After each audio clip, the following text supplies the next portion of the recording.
A new wave has formed for Season 2, an epic tour that ends with a new legacy. The OGs are back, ready to defend their legacy, while fresh meat joins the competition, eager to make their mark. Who is willing to battle door-to-door and conquer 2024? Buckle up, because the season of a lifetime is among us.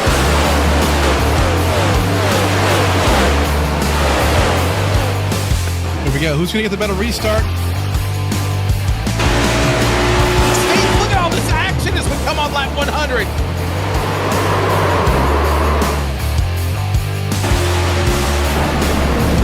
What's that one? We're going to go around. This could be the big one.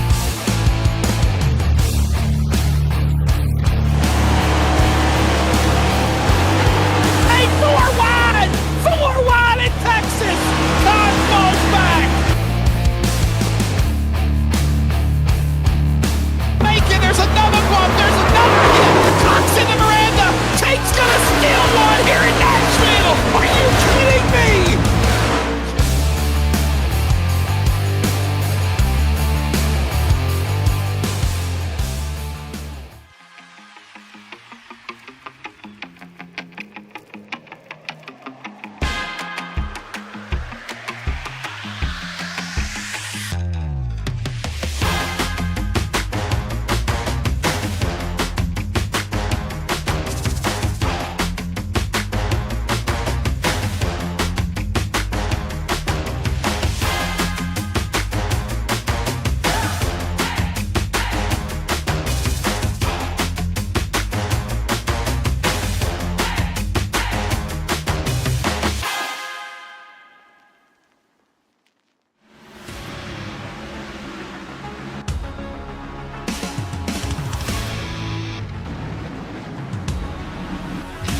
After Adam Benefield grabbed win number 2 at Atlanta last week, he called his shot.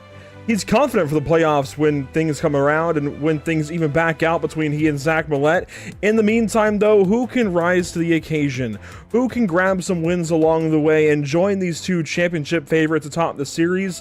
A unique opportunity could be here at New Hampshire tonight.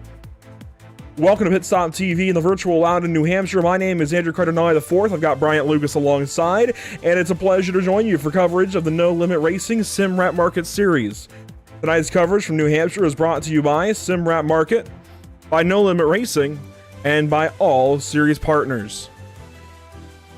We join you all from the brand new and refreshed New Hampshire Motor Speedway. Now, the B-roll you're looking at is still a little bit old. We didn't get a chance with the update yesterday to get that new B-roll. We couldn't get to the track quick enough, and this brand new track looks fantastic. You're looking at the old track now. Take it in, give it a second, and boom, we're at the brand new, the refreshed New Hampshire Motor Speedway.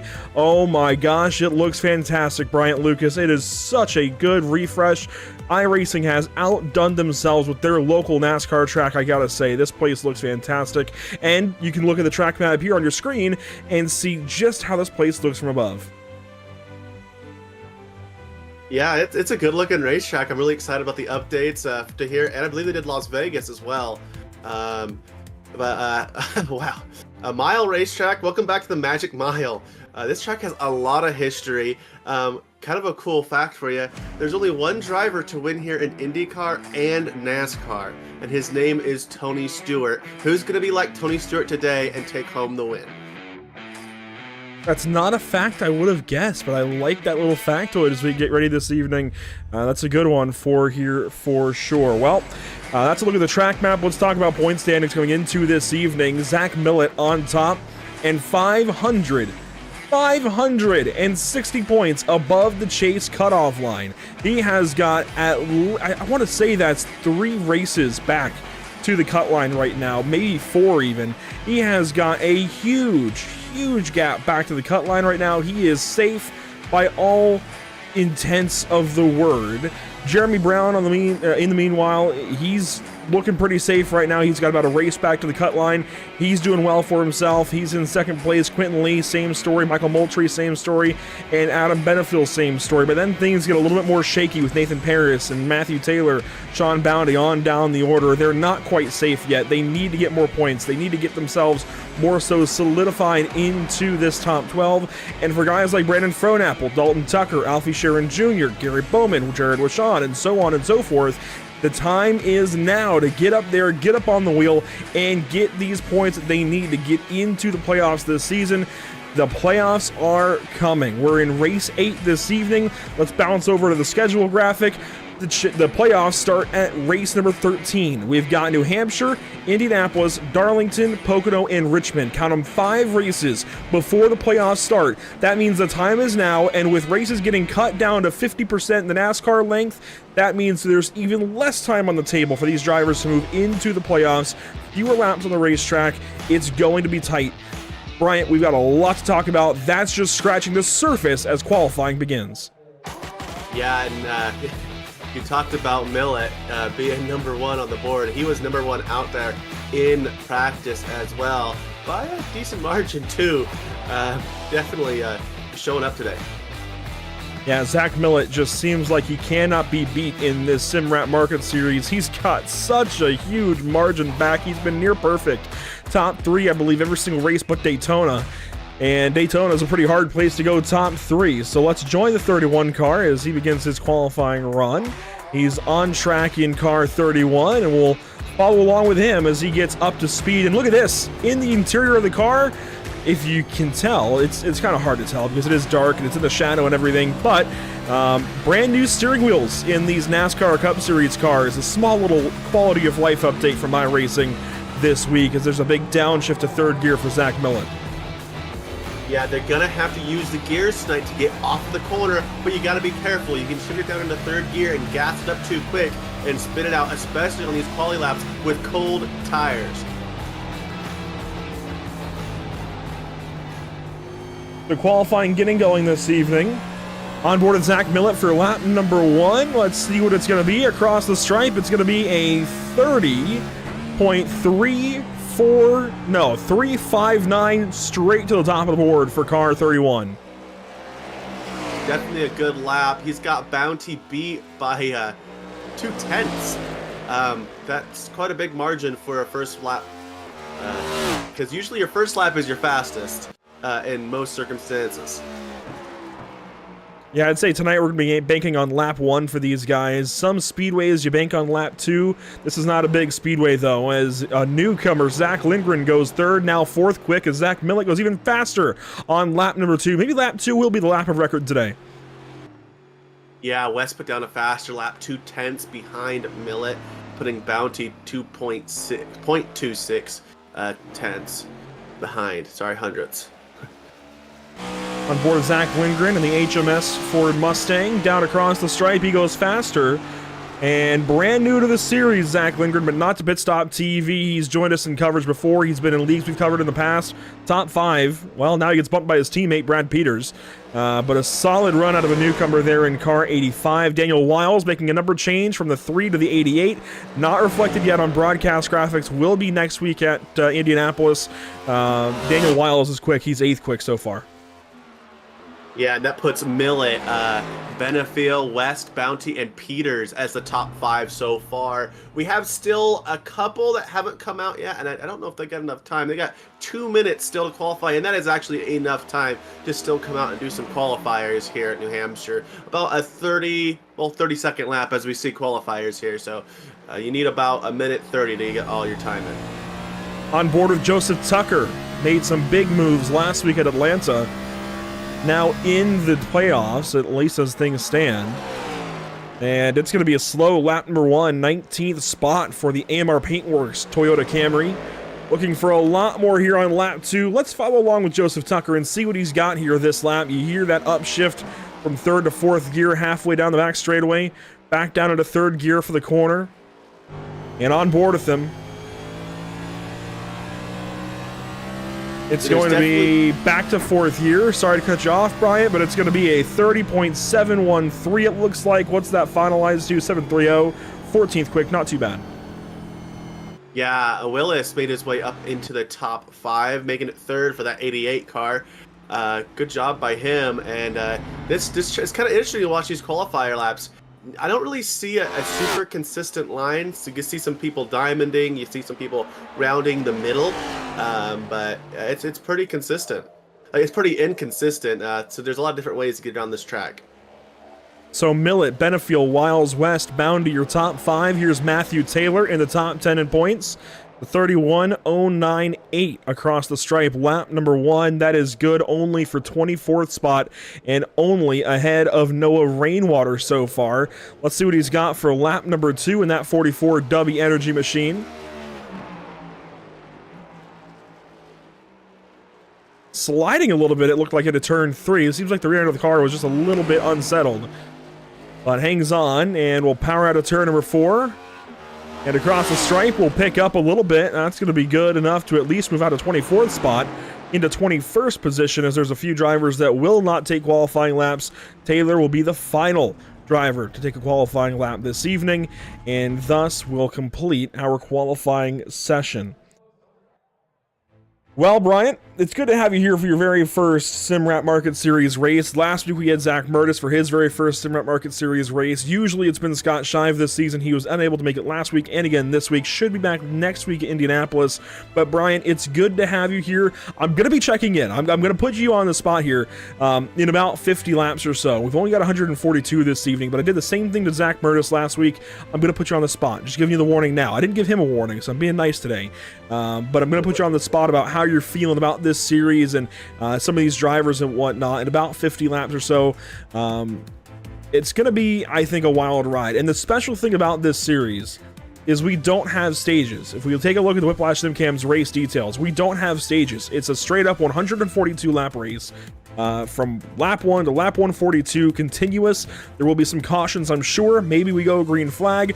We have 5 change sets in the pit lane, 65% fuel, about 40 to 45 laps to a tank, fixed setups, no fast fixes though, and up to 3 green-white checkers are available should we need them at the end of this race. Everything in mind, ooh, catch my breath for a second, let's take a look at the starting grid. On pole, get used to him on pole. He's already got 2 or 3 this season, make it another one here at New Hampshire Motor Speedway. Zach Millett out front, and by far the favorite this evening. He's going to start from pole position once again. Adam Benefiel from second spot, I believe, just like last week. I believe that's the same front row as Atlanta. Starting third, Daniel Wiles in the 88 car. Kevin West in the 01 from fourth. A couple of TikTok stars. They'll be starting in the second row. Starting fifth, it'll be Sean Bounty. Brad Peters from sixth. Starting seventh, it'll be Zach Lindgren. Then Quentin Lee in eighth spot. And to complete your top 10 this evening on the grid, it's Jeremy Brown and Michael Moultrie. Do you want me to bring up the rest of them? Absolutely. Okay, starting 11th, we've got Russell Black in that 64, and in the 37, we've got, starting 12th is Ardon Mendenhall. 13th, Dylan Cardenas, and the 39 of Joseph Tucker, 14th. In the 99, we got Ali Chaffee. We're giving you all the hard names tonight. Alfie Sharon Jr. It's too small. I can't see it. Bryant just moved and is on a temporary setup, and I'm just giving him all the hard names. It's okay. I got you. I'll take over for a second. Edward, you're good. 17th it'll be Garrett Bowman, 18th Michael Matta, 19th Christopher Cash, and 20th Mark Martinek. The rest will go by on the bottom of the screen as the field is off and away. Only one pace lap, I believe, unless Series admins extend that. But you see, we've got a newcomer here this evening in Reese Evans in the 91 car, deep in the field. It's going to be interesting seeing how everybody meshes. A couple of new drivers out there this evening. A bunch of guys that, of course, have been running the full season. A few drivers that are part-timers making their return this evening here at New Hampshire. Going to be a lot of fun to see how everybody melds throughout the course of the evening. And I believe we should get an extra pace lap here, an extra moment to grab those belts and tighten them back down one more time before we go racing. And just think, and I talked about this last week at Atlanta, we had a surprise extra lap there. This is going to be an opportunity for these drivers to sit back and think once again. And what should a race car driver never do, Bryant? Think. Yeah, I thought last week and it got me in trouble. So yeah, don't think about it, guys. Just do. You are definitely right there. I apologize to those guys who didn't get on the read there, but New Hampshire is going to be very exciting. A lot of history here. I'm sure we'll go over some of it, but Millett's been dominant so far, and we saw it in practice. We saw it in qualifying, but this track is very chaotic. A lot can change, and it's also known to have a lot of crashes. Hopefully we won't see those tonight, but we'll see if the chaos can take Millett out of the running. Zach Millett, Adam Benefiel to make up 5 wins out of the 7 races so far this season. The rest of the field looking to put them on notice, looking to join them in victory lane. Let's see what happens here this evening. The iRacing.com safety car straight to the relative safety of pit lane, and here we go. 142 laps begins now. Green flag in the air at New Hampshire.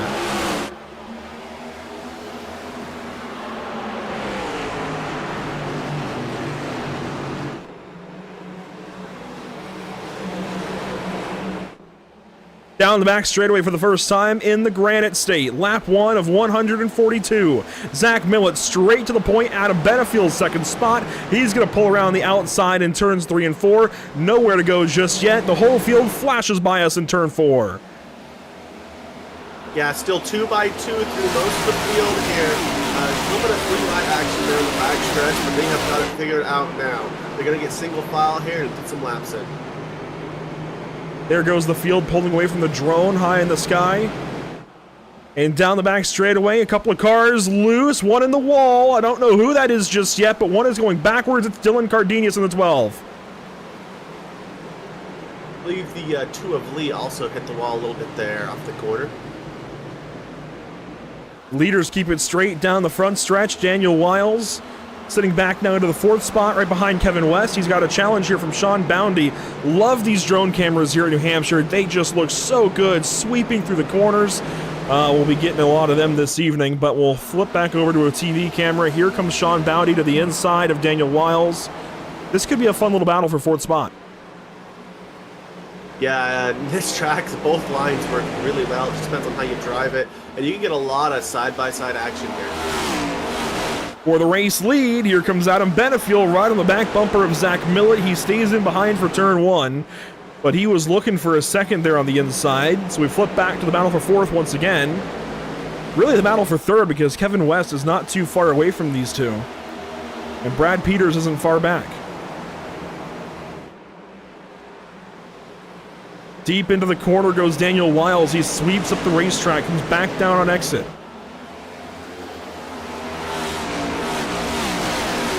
Trying to get to Willis, not quite enough. You definitely need to take care of your tires here tonight, guys, because you heat these tires up and they don't recover. It's hard braking into the corners. Once you heat those front tires up, you're just going to plow through every single corner you go into. And so definitely taking it nice and easy is going to do you a lot of good here at New Hampshire. Here comes Benefiel on the inside. Looking to the inside anyways. A little bit of blink there on the broadcast computer. That was scary, but here comes the 83 car on the inside of Zach Millett for the race lead at New Hampshire Motor Speedway. And down the back straightaway to turn 3, Adam Benefiel on the charge. But the run's going to go to Millett here. Sure enough, Millett gets a charge off the corner. Benefiel, though, going to lead to the stripe and lead that lap. That was lap 6 of 142. The 83 got his nose out front. He was only 7/100ths slower in qualifying. He's got the speed in him. If Millett doesn't take care of his car, definitely Benefiel can get him. Benefiel working the inside lane, nearly down on the very flat bottom lane. Zach Millett using the top of the racetrack and just edges the 83 there to the stripe. These guys just got on the comms mid-corner and are talking to each other. There's Zach talking mid-corner. How do you do this? It's impressive what these two do, and they did it last week at Atlanta, lap after lap, going back and forth. And I called it out then, I'll call it out now. This series has something very special between these two. A certain level of competition that we haven't seen between anybody else yet this season. And it's hard to find on iRacing two drivers this equal, this competitive, this strong in a series like this is hard to find. And it's hilarious. They're talking back and forth. You start just going, this is fun. We're having a good time, you know? You're right. A lot of respect going back and forth between these two, and they're just looking for a good time. So they charge out front. They've got a second back to Kevin West, who sits in third. Daniel Wiles, who sits in fourth. John Boundy in fifth. Then it's Brad Peters, Michael Moultrie, Zach Lindgren in eighth, Andon Mendenhall in ninth, and Jeremy Brown in 10th spot.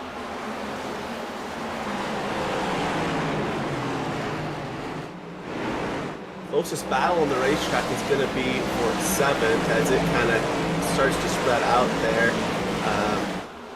23rd is side by side right now. Yes, it is. Down the back straightaway, Dylan Cardenas and Christopher Cash. You also see the 91 of Reese Evans and the 27 of Jared Washon going at it.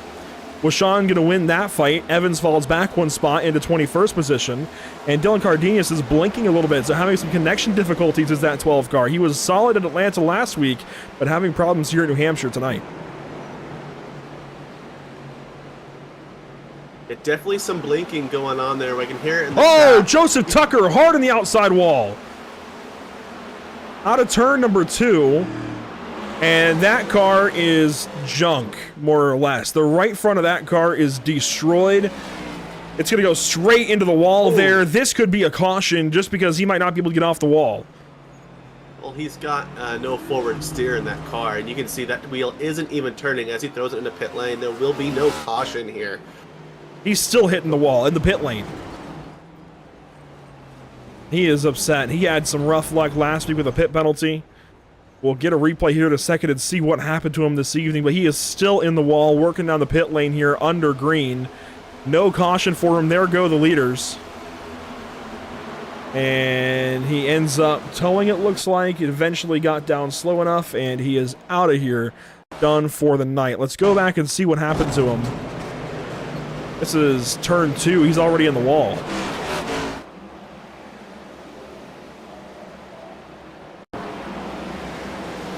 Was racing with Edward Jurgen, and this is what happens to him. Just drives straight off into the wall there in turn 1. I gotta wonder if that was maybe a hardware issue.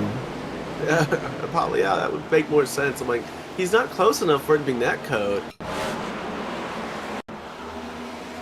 This is back a lap prior and leading into it, and then we'll go back to live picture. But Joseph Tucker with a massive, massive problem here. We'll watch here. You see, he's pretty much all on his own. I mean, Jurgen's not far back, but just he slows down on the straightaway and goes straight into the corner. It's almost like his screen went black and he got off the gas and just let it go straight into the corner. I can't think of anything else. Well, on live, we've got Moultrie and Lingard fighting side by side. They've been fighting like this for the entire replay. They have been side by side, just battling their hearts out. Being told by Brandon Fronapple in the broadcast admin chat that it very well was likely a screen freeze or something similar for Joseph Tucker. He's been having some hardware issues as of late, so that's what it sounds like for the 39 car. Massive trouble for him. He's out of this race. Here's Zach Lindgren on the inside of Michael Moultrie. Got free that time. You see him wiggle the car back up into the outside lane. The 85 a little bit frustrated maybe with that moment. He'll slip back to Andon Mendenhall. That inside lane, he was running the inside lane a lot, and that can be really hard on those tires here in New Hampshire if you're pushing really hard. And he was trying to keep up with that 29, and I'm sure those tires finally started to get hot, and it makes it even harder to get off the corner. You know, this was an art update to this racetrack. It wasn't technically an update to the surface or anything like that. It wasn't a scan update necessarily. But I feel like there's a very slight difference in how this racetrack drives to how it used to drive.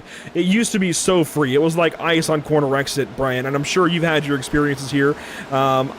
Personally, I didn't like it. I hated driving here in any form of any race car because it was just so difficult to get out of the corner.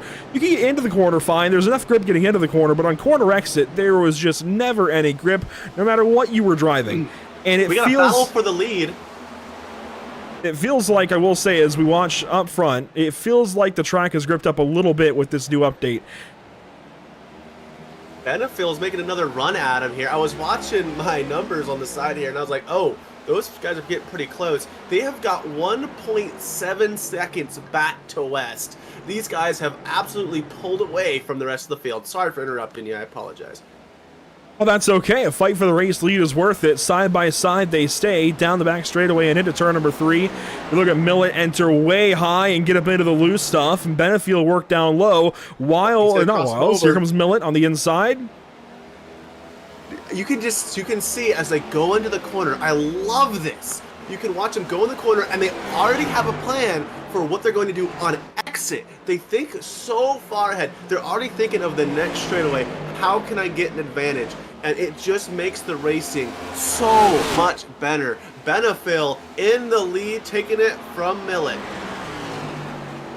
And I think that's going to be a pass made for a while. I don't think Millett's coming back on that one for a good bit. The 31 car struggling a little bit compared to the 83. I think Benefield was faster pretty much from the get-go, but was staying patient behind his rival for the championship. I say rival, but these two, as you said, we're cutting it up in the voice chat. And, I mean, they're going to be pent against one another because they're just the two best right now, and so we're going to have to put them against one another, but it sounds like they're pretty well friends at this point. They've gotten so used to one another up front of the field. Yeah, and while they were battling there, they lost over 0.3 of a second to West. And if you look now, they've already made up almost 0.2. So they're already setting sail and saying bye-bye rest of the field. Trailer Park Dude on TikTok. That's Kevin West. He sits in the 3rd position. You can follow along with his live stream on his TikTok channel. I love what these drivers do. He and Daniel Wiles both I love the TikTok streams. I've seen them before on my phone, just scrolling through my For You page, and they come up and whatnot. I love what they're doing. I really got to appreciate the hustle, and every time that I can shout them out, I want to shout them out. If you can, while you're watching this broadcast, go over, check out the live stream there for Trailer Park Dude. Gets the wall there a little bit on corner exit. He's in the wall hard. And spinning is Edward Jurgen in the background with Michael Matta. Jurgen takes a shot back at Matta, but no crash. They had a moment, and they seem to have sorted it out. Moultrie and Lindgren were side by side coming off of the corner, and it looked like, I believe it was Moultrie slammed into that wall pretty bad and lost quite a bit of time. And there's Moultrie now settled into the 8th spot. Lindgren goes by. You see some right front damage from Moultrie's machine. And this is the same battle we were watching. In. Yeah, this is the same battle we were watching earlier. And because he got, remember, Lindgren got loose off the corner, and he fell way back, but he got back to him, and, well, the 29 saw the bad luck on that end. Now you've got a battle sparking between Andon Mendenhall and Jeremy Brown here for the 9th spot, with Quentin Lee and Russell Black right behind. Yeah, it's a good train you got there. 4 cars all on a line, 3 Chevrolets, 1 Ford. Crash in the background, Christopher Cash. First caution of the night comes out here on lap 25. That's not too bad. 25 laps at New Hampshire is nothing to scoff at, that's for sure. And we're going to go back here a ways to what happened initially between Edward Jurgen and one other car. I forget who it was. I think Michael Matta maybe. This is what happens here. Matta uses up Jurgen. Matta in a new number this evening, now the number 16 instead of the 88. And Jurgen exited a little bit low there. Got into the 16 car. They have their little moment there. Check on his in-car. I bet you he got loose off the corner, and you're going to be able to see it on the steering wheel. I would have to guess. We're going to let this play through, though, and catch the second incident that comes up between he and Christopher Cash.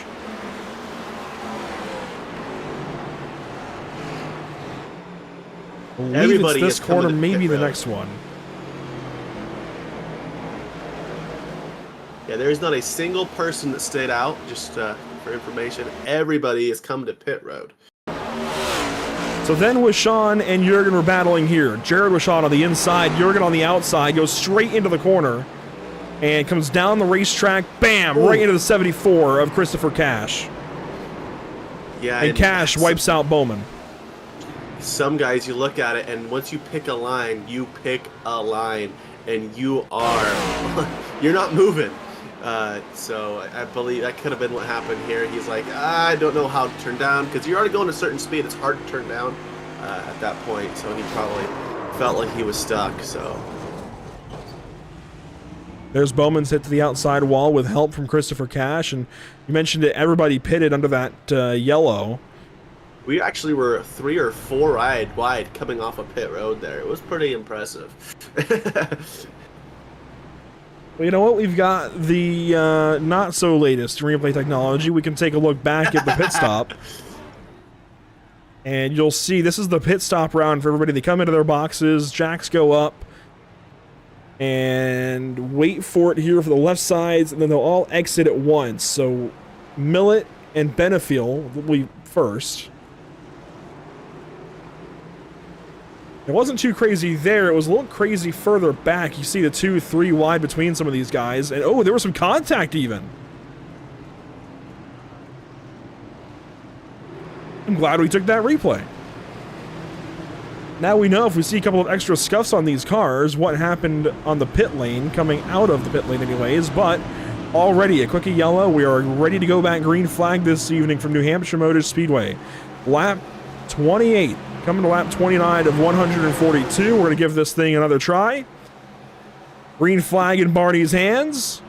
And in the restart zone, we are back off and away at New Hampshire Motor Speedway. Huge jump for Benefiel.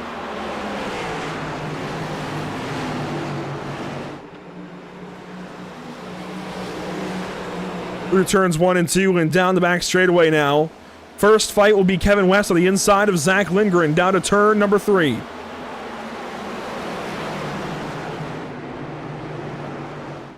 John Boundy there in the fight as well. That's your first fight on the racetrack as Brad Peters gets through to 3rd spot. Lindgren now gets clear for 4th. Boundy for 5th spot. And Kevin West is going the wrong direction there on the inside.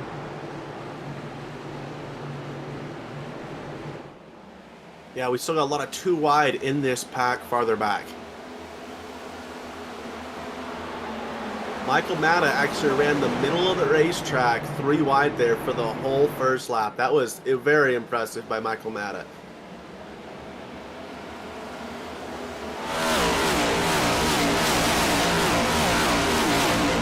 Adam Benefield, fastest lap of 30.635. We continue to watch the battle between Kevin West and Michael Moultrie. West will finally get away. Moultrie slips back, and West in the roll hard. And in Mendenhall goes by. Here comes Daniel Wiles. West absolutely clobbered the safer barrier there off the corner.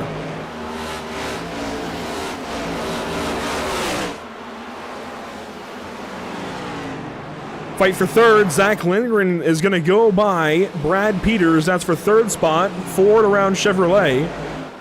And we'll start to chase down Zach Millett as there's more trouble behind these guys between Mendenhall and Wiles.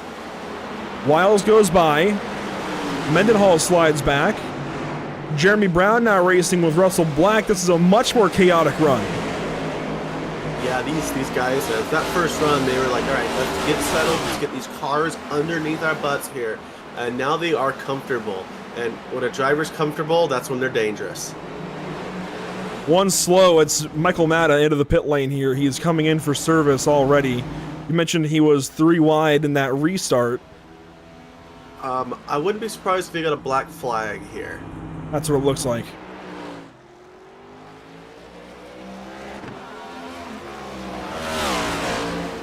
Adam Benefield. Evans, pardon. I was going to say Adam Benefield leading the way. It sounds like you have something on Reese Evans.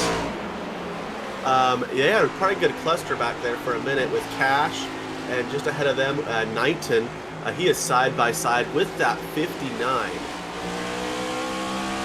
On board of 3.7s, Christopher Cash directly ahead. He was involved in that crash on lap 25. And he goes by Casey Knighton. Way up the racetrack goes the 59 of Matthew Carabina. Also new here this evening. Sounds like he's not new to the league, though. Has run before, it sounds like. And is just new this season in that 59 car. Way up the racetrack here through 1 and 2. Using an alternative line, I would say, Bryant. Way up the racetrack at the center. Diamonds the exit off. Yeah, and that line is...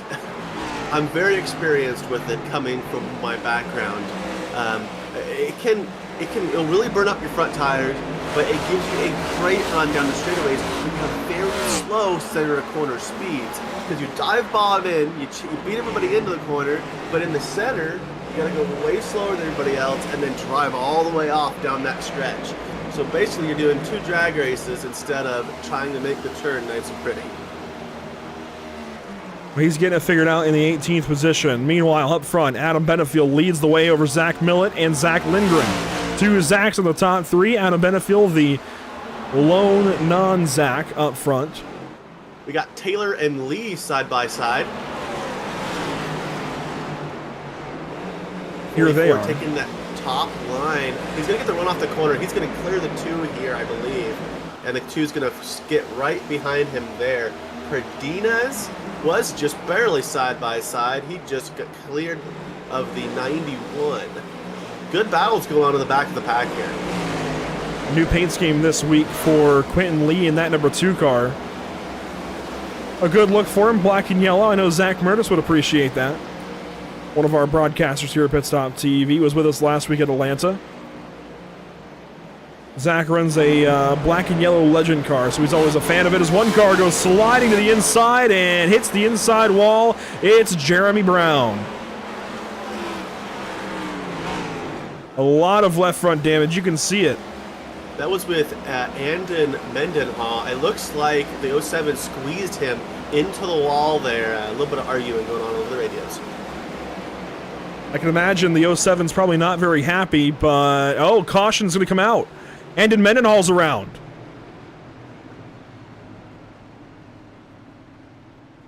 Wow. We're about to take the replay of Brown and Mendenhall, and now we've got even more reason for replay because Mendenhall's around for a caution. This is what happens. Mendenhall grabs the wall in the restart zone off of turn 4. Brown takes the opportunity to the inside. Mendenhall rubs his door into the corner, and on corner exit, it sounds like, as you mentioned, Brown works up the racetrack a little bit, squeezes him maybe, but Mendenhall just got free. I think somebody doesn't feel like they got the line that they wanted there, and is not happy with the other. That he feels like he got pinched, but he didn't get pinched. You know, when you're in that race car, your brain is completely different. Your brain changes. It's the whole Ryan Blaney situation. Oh, and he turned across the nose of Russell Black and got turned into the outside wall really hard there. We got some takers of pit road, the 34, the 01, the 9, the 37, the 05, the 2, quite a few takers. Tucker, yeah, quite a few takers. A little more than half the field goes down to pit road. We watch the replay one more time. This is the moment between Brown and Mendenhall. We'll follow Brown this time, as he's going to get chucked to the inside wall, and that's a big hit for him.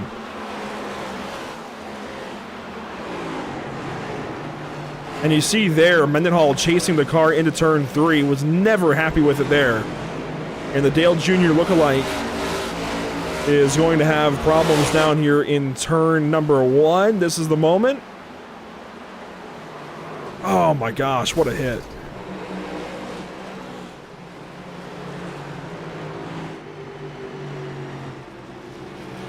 And that sparks yellow number 2. Well, under this caution, we'll hit 100 to go. Yeah, and it looks like Mata is the last car that didn't go in, but it's on my side. It's scoring him an 18th. Oh no, there we go. It just fixed it when they crossed the line. Yeah, so 13th forward, all stayed on the racetrack.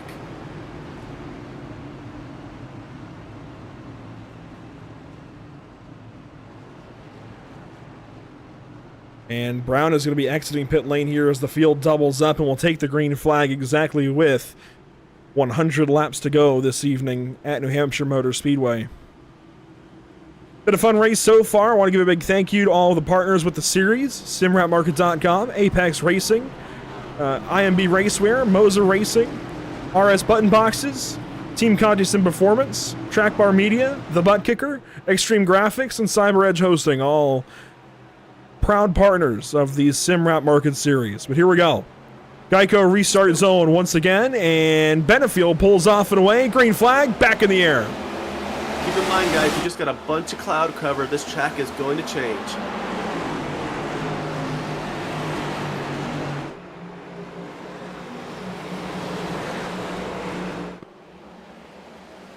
Down the backstretch, Lindgren gets clear for 3rd spot. Peters in 4th, Moultrie in 5th. Daniel Wiles in 6th position. That's where the fighting's happening. And of course, some side-by-sides further back in the field. Mark Martinek in the wall.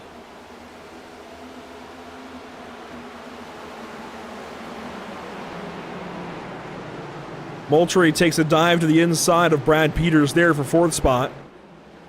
And they'll battle it out down the back straightaway. Moultrie, of course, got the wall earlier on, so he's fighting that right front damage, but the car looks okay. Had a very strong P3 finish last week at Atlanta Motor Speedway. Would like to fall back on another one here. Oh, that's a problem, though. Gets into Peters. And will slide back to Daniel Wiles. About 20 laps on these older tires. I couldn't tell you who took them. I did not write them down. But for those guys with older tires, 20 lap old tires, about. Little less than that. The first car on tires is Sean Bounty in the 34 machine, as he is pulling into the 11th spot now, passing Jared Wishon. The next car on his agenda will be Mark Martinek, as Mark Martinek works on Russell Black, and that'll be for 9th position.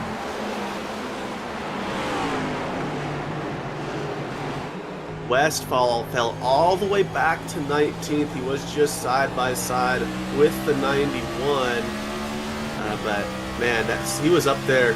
He was up there in 3rd for a good portion of this race, and had that one instant tapping the wall, and now he's just struggling. Evans really loose into turns 3 and 4. Does a great catch there, and Evans is slow on the racetrack. On board of Sean Bounty to turn 1, as we were following that. Reese Evans, it seems like, gathers it back up, continues on with his day. And you mentioned Kevin West being a little bit off the pace right now, deeper in the field. He pitted and took a very long time in the pit lane getting that damage repaired. You can see a much better looking right front of that race car. Still some damage on it, but it looks a lot better than it did beforehand. And he just wants to get that car back into tip-top shape and continue on his way.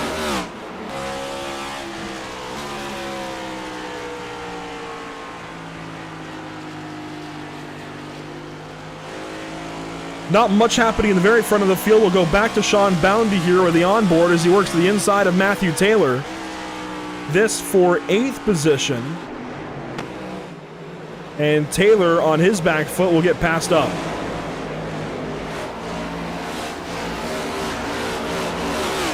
And if you can shut that door coming off the corner on the inside, it just kills the run because of the air for the guy behind you. So the quicker you can shut that door, the more likely they're not going to get back to you.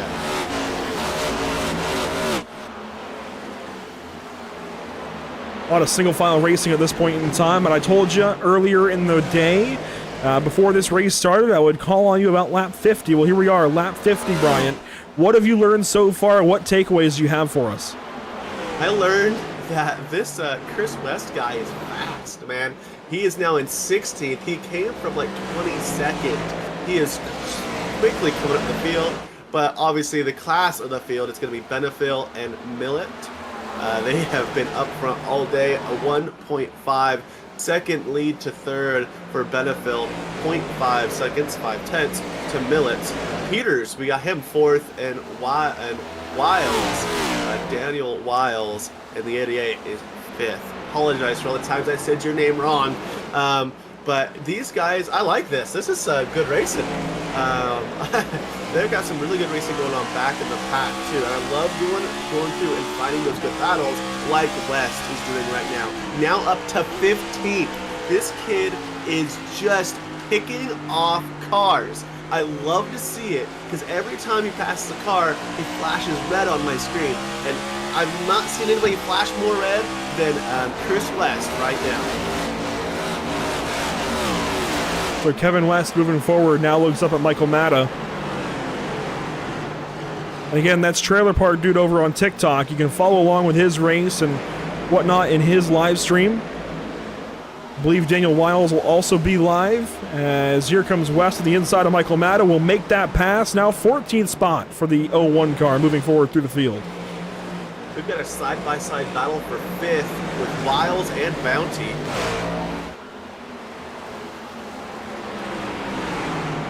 Bounty sends it into the corner hard. Wiles is on that top side. In qualifying, the middle lane was the preferred lane, but Bounty showing that lower lane is seeming to be preferred at the moment. Sean Bounty moves up a spot. Of course, he's got those brand new tires. 12 laps old now. The next car on tires is Quentin Lee. Quentin Lee running back in the 10th position right now. Here he is, working on Matthew Taylor. And that'll be for 9th position. So those are your two drivers on brand new tires. But here comes Bounty to the inside of Brad Peters. West now up to 14th, just giving you an update there.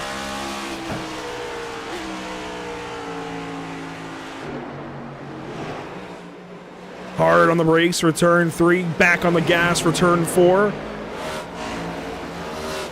Be bunched up here. Not enough of a run for the 44. Two's going to slide in there and going to try to go back below that 99. Even onto the apron for the 2 there of Lee. 44 is going to get oh no, that's close right there. He nearly cleared himself, didn't he? Talking about the fight a little bit further back and what we were looking at. This is the 2 of Quentin Lee and the 99 of Alfie Sharon Jr. Alfie Sharon Jr. and Matthew Taylor by the spreadsheet are teammates. So you've got Quentin Lee in that teammate sandwich of Track Bar Motorsports. Quentin Lee trying to use the very bottom of the racetrack. The problem with running all the way down there, Bryant, of course, you're on the very flat, the very bottom of the racetrack. There's no banking to carry you through the corner, so you're relying solely on the right side of your car, the right side tires. He bumps up onto the banking for a second, but running all the way on that flat is super challenging. There's no banking down there, literally none. I like that battle ahead of him. Moultrie and Peters also going after it hard for 6th position. Moultrie just got ahead of him. West now up to 13th. I am spotlighting this guy for a reason. He is going for a charge, and he is not slowing down.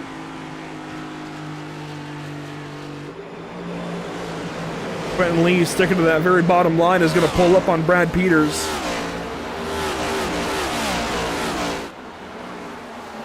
And looks to the inside once again. I'm mesmerized by this line out of the 2 car. The way he's able to hook the bottom so efficiently. Granted, he's got better tires, better rubber on that car. That's part of it, but it's really impressive the way he's hooking the very bottom of the racetrack to do it. West now up to 12th.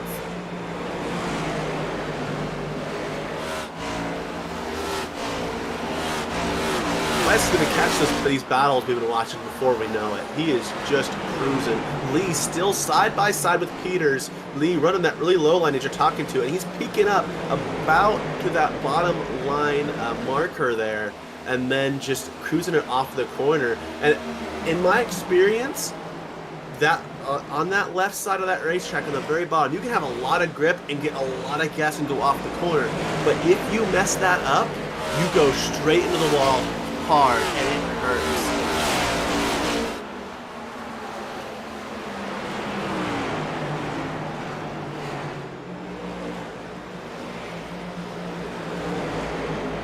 Five on the outside lane, trying to use the momentum. Little wiggle there. The 2's going to get a good run down this stretch here. That 5 did get a little wiggle coming out of that corner. The 2 is clear. Is he going to slide up? He's not going to have enough time, maybe. Oh, he's going to clear him here. The 2 of Lee gets past Peters, bringing him to 7th position. Brad Peters on those older tires sliding back now. He's on equal footing with Alfie Scherer Jr., but maybe used his stuff up a little bit earlier in this run and is just continuing to slide further and further and further back. There is a battle popping up deeper in this field. In fact, it's the closest battle on the racetrack. Christopher Cash and Mark Martinek for the 15th position. This is behind everything else we've been talking about, but it was the closest on the racetrack for the time being. As you see them now side by side off the corner, Mark Martinek going to relent and give that spot away to Christopher Cash for 15th spot. And if you look just behind him, you've got Chris West hunting down Black.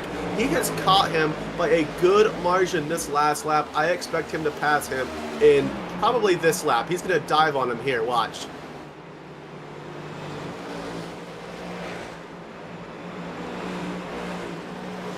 There is Kevin West making that pass. He goes by for 11th spot. You also got Quentin Lee and Michael Moultrie side by side.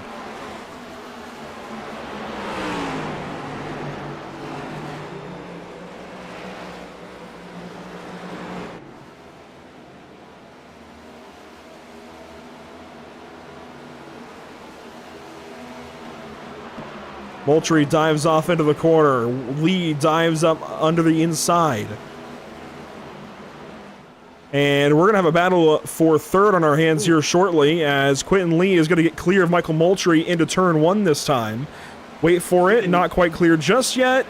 And we'll get clear about there. But we've got a fight now for third place. Sean Boundy on brand new tires, or at least they were brand new at the green flag, fighting through and up to the 85 car of Zach Lindgren.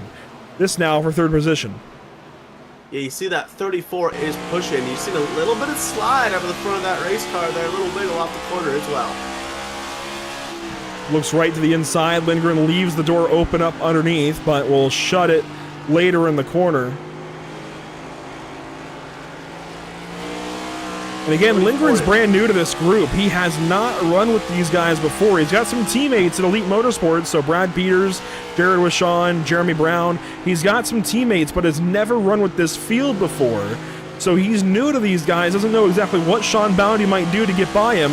And Bounty, on the same token, doesn't know what Lindgren's going to do. So this is a really cool little matchup here for third spot. A couple of guys that don't know each other very well just yet, learning a lot right now here on lap 66. These two have very similar lines, but if you look at Bounty, he sends it into the corner just a little bit harder, and he slides up the racetrack. He's going to dive him here. Not quite enough. Moving down the racetrack, maybe just looking for that clean air going into the corner so he can get that front force on that car. Bounty was looking at it into turn 3, just not able to do it that time. Keeves looking to the inside, and here makes the dive on the inside of Zach Lindgren. Has positioning down there, but the rear end slides a little bit.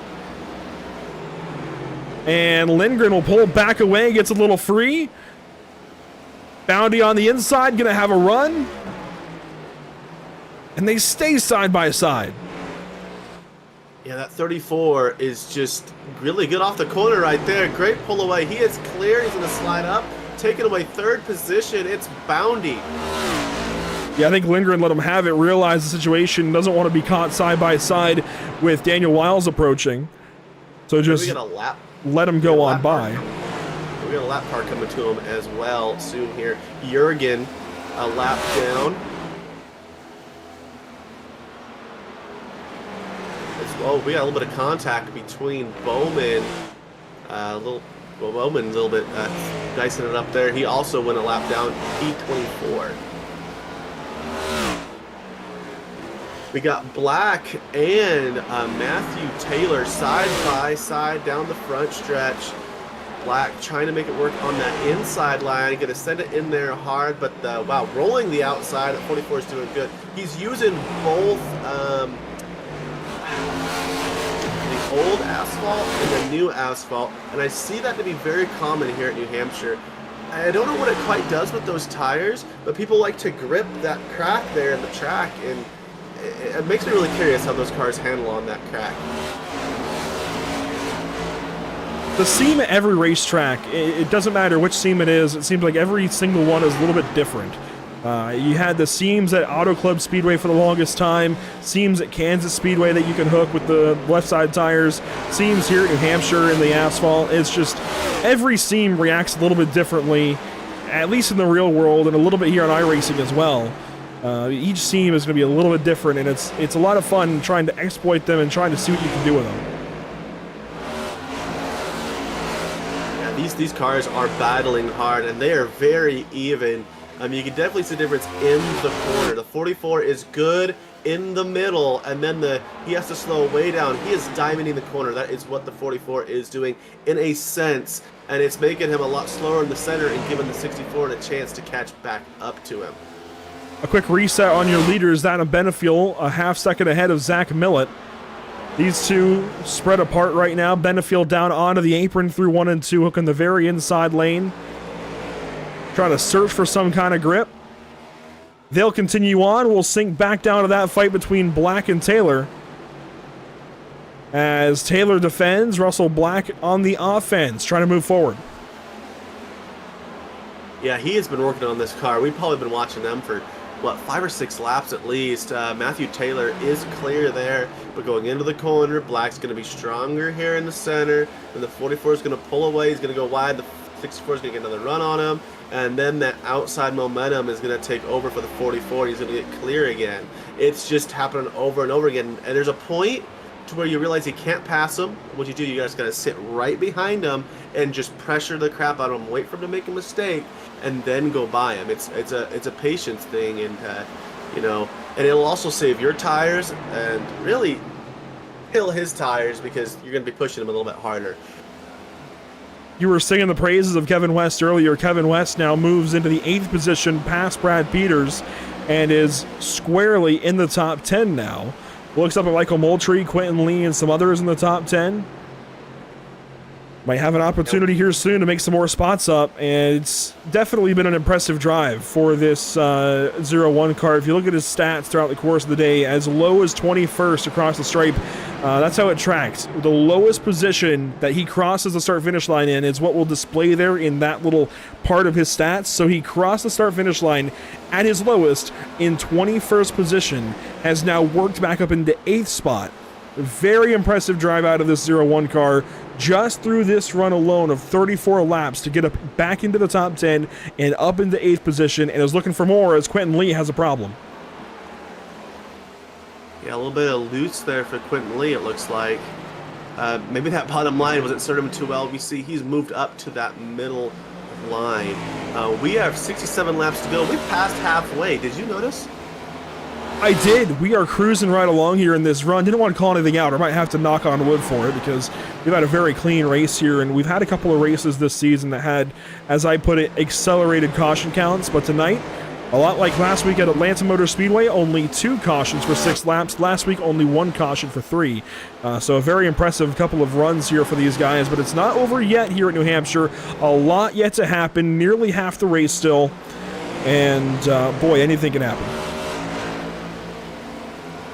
Yeah, Benefil is pulling away from Millet. He has almost just about gapped him by a second.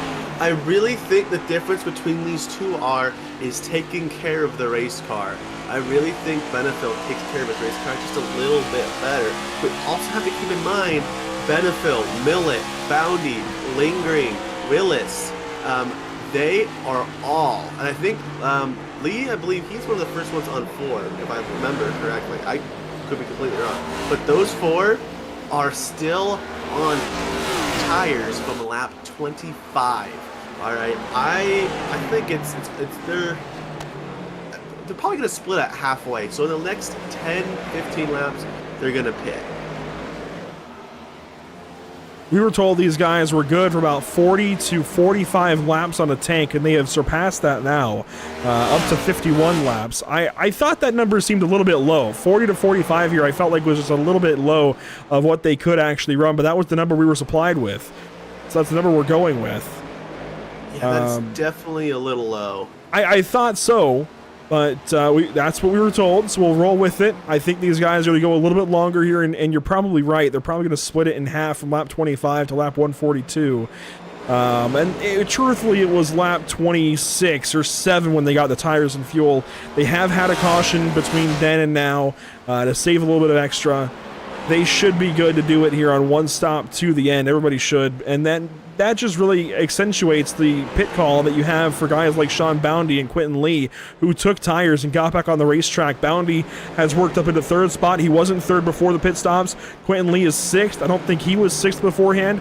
And Kevin West was able to fix his damage and still drive back to the top 10. West now goes right on by Quentin Lee. That is for 6th position. So I think it's worked out for the guys who gambled and took tires. Yeah, man, and just watching West go through the field has been an absolute privilege. If you're hearing me, West, thank you so much. You're giving me something great to watch.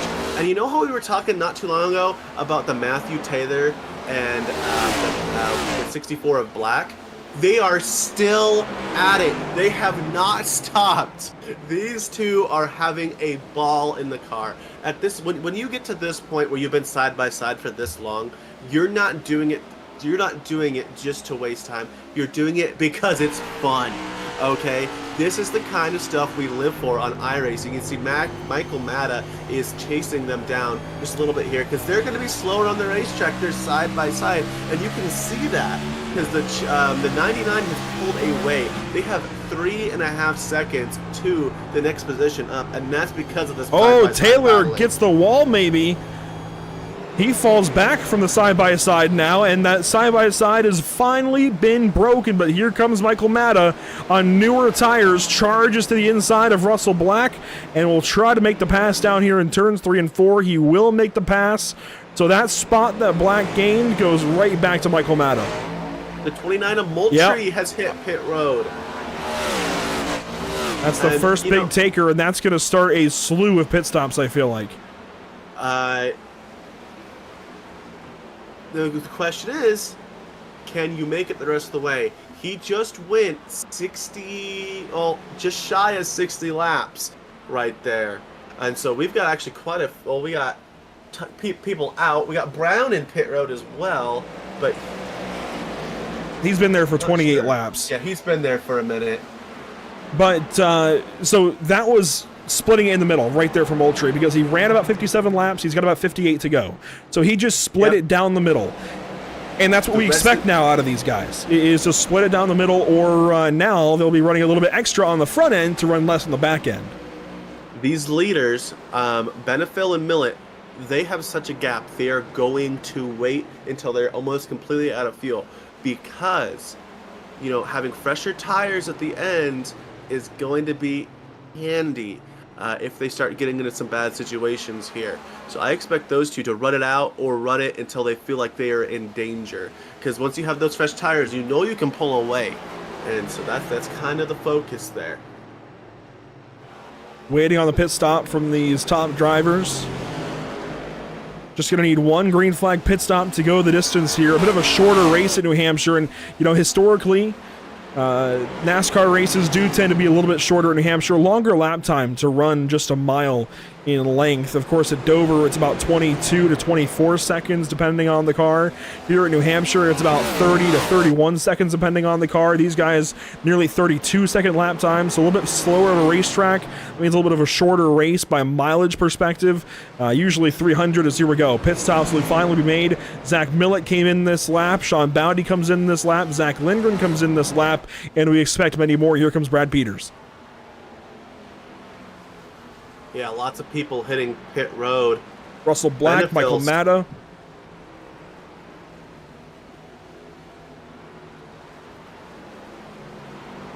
Benefiel stays out, will come in this time, so a lap later for the 83 car.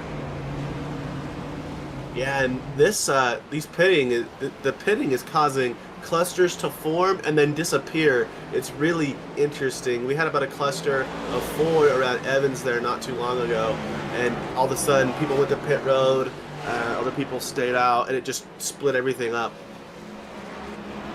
Here comes Zach Lindgren with Sean Bounty right back onto the racetrack. Adam Benefiel in the box waiting to be released. Daniel Wiles comes in, and now those guys who pitted, oh, caution! Caution on the speedway. I'm trying to find who it is. You got so many cars that are slow, but Zach Millett is back in. Could it be him? I think it is.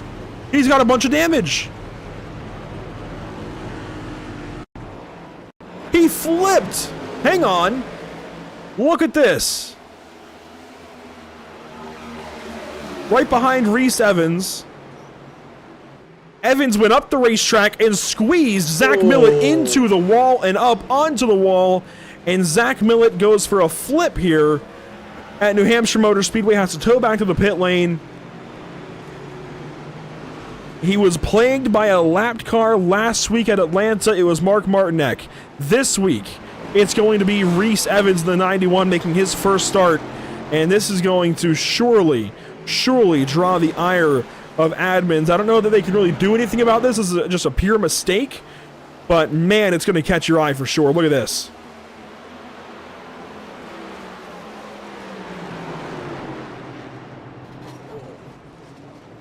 Just squeezed him perfectly into the wall. Absolutely unintentional.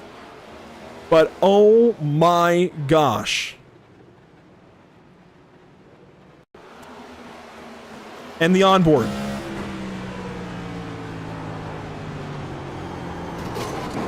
I can only imagine what was going through his mind. This is cool. Sorry, it's not cool, but the onboard looks pretty cool. Unbelievable change of events, and this is going to completely change this race. Benefiel is going to end up behind Zach Lindgren and Sean Bounty because Benefiel hadn't had a chance to fully cycle back out. So Sean Bounty is the race leader. Kevin West is the one car that it seems like did not pit in all of that. He comes in now, and he's going to have to drive right back through the field. He got that yellow at the worst time.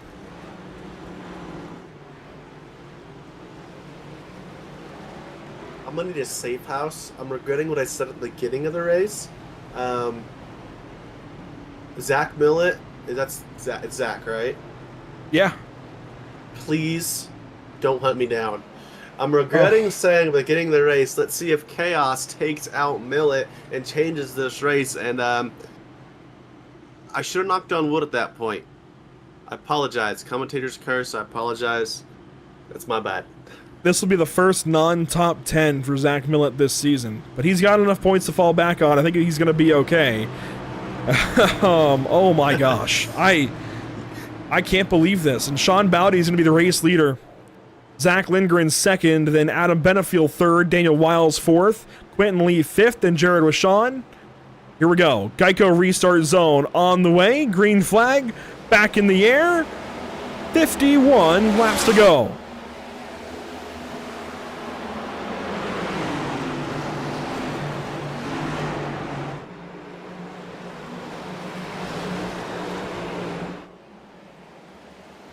Down the back straightaway here in the Granite State. Sean Boundy pulls away with the race lead. Adam Benefiel second. Zach Lindgren third. They fight it out for that second spot.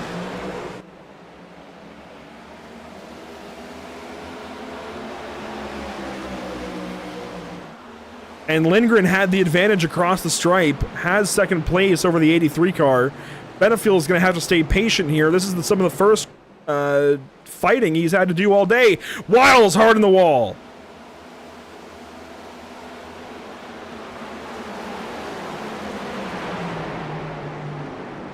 Wishon going to try and pass up the 88 car. This is the first good run we've seen out of Wishon today. Same for Casey Knighton. This field has been flipped completely around. Michael Moultrie's trying to fight back through the field. He's in a 10th spot. There you see Kevin West in 11th.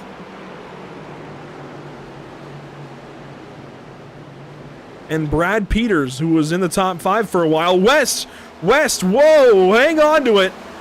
Just hangs on to the race car there, falls all the way back now, 15th spot.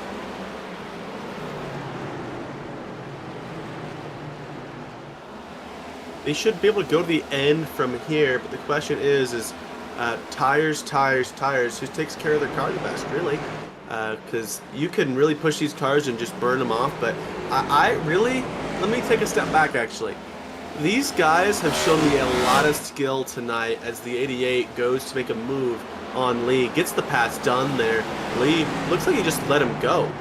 And I do see Daniel Wiles queuing up saying, thank you, you let me by, you know. So that by for the 2 to the 88. Are they teammates? No teammate there. I think that's just realizing Quentin Lee is in a good spot right now, recognizes that the 88 car is a little bit faster, lets him go for the time being. That's just smart racing, I feel like.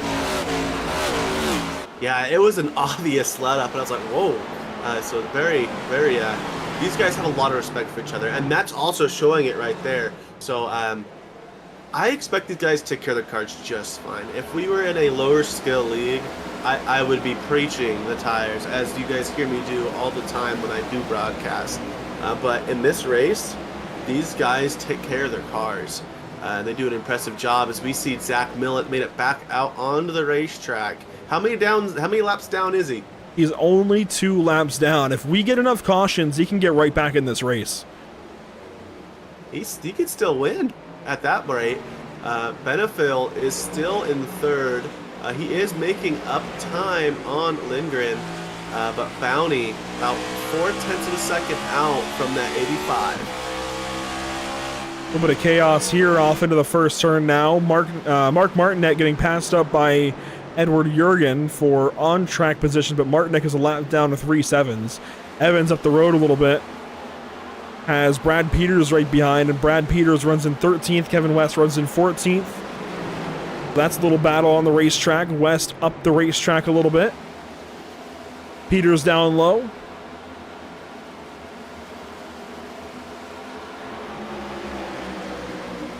West grabbing a car here. Trying to. He gets caught behind Reese Evans, who goes all the way up the hill. And West will stay far away from that 91, turns down the racetrack.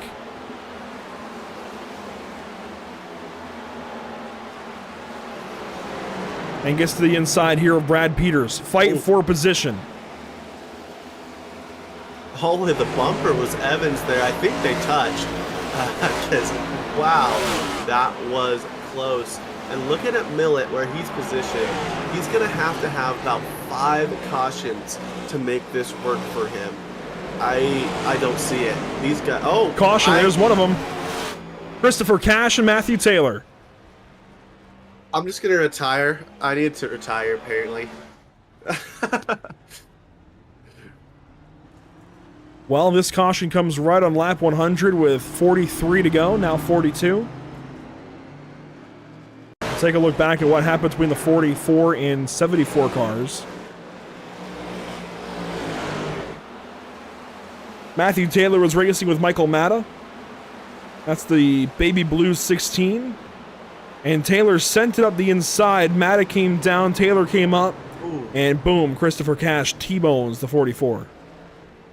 That's the second one Matta's been involved in.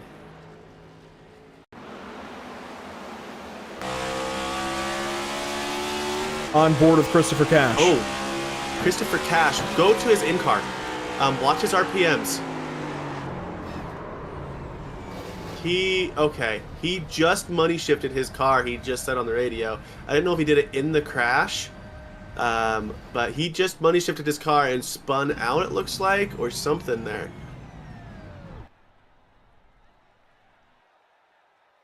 How do you money shift a sequential?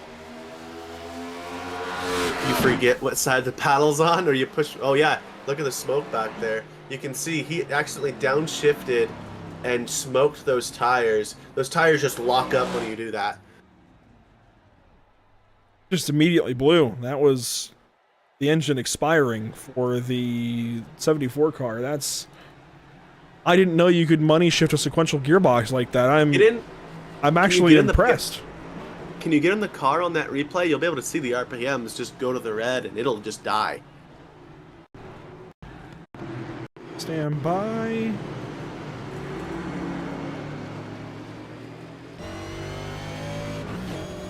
So he's got power here. This is behind Matthew Taylor.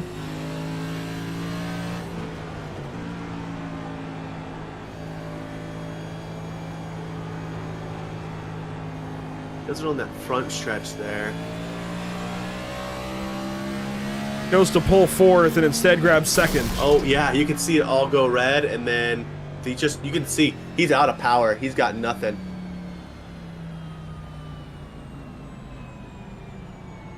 So that is that. Those in-cars are fun to watch when they make those kind of mistakes. Those kind of mistakes are no fun though, so I do feel real bad for him. And we had some pit stops there, important pit stops, because Sean Bounty and Zach Lindgren pitted. Casey Knighton pitted with them. Brad Peters as well. And your top 9 stay out. Those 9 are Adam Benefield, Daniel Wiles, Jared Wishon, Quentin Lee, Matthew Carabina, Dylan Cardenas, Richard Lanning, Alfie Sharon Jr., and Michael Matta all stay out under this yellow. Sean Bounty, Zach Lindgren, Casey Knighton, Brad Peters, Michael Moultrie all pit. And here we go. We'll reset things, re-racked, restacked, ready to go back green flag racing. We are back underway at New Hampshire. Wiles did not get a good start there. There goes Lee to the bottom of him, but that was the same Lee that let him by earlier. Are we going to see the same thing here? Possibly, but that outside line is been the confident line on the restarts. Deep in this field, Bounty already snaking through the field. He is 3 wide up ahead. We're on board with Zach Lindgren, another pitter that is trying to get through these guys. He will find a lane down low. It looks like maybe no. He backs out. Moultrie on tires as well. They're in that 29 on the outside lane. Lindgren's getting held up, and there's one car spinning and crashing. It's Richard Lanning. Caution. Ruisi involved. Taylor gets a bunch of it. Well, I take it back. Maybe Millet will get another one over. Who is that? That is Michael Moultrie. Oh man, he has been good all day, giving us good battles. Take a look at see what happened here. I was just talking about Moultrie being on new tires, snaking through the field, going ahead of Zach Lindgren, and then what happens here with the 58? Richard Lanning lays back and just got loose. Oh! Did Moultrie do a flip over? I think Moultrie's on his hood, on his roof there.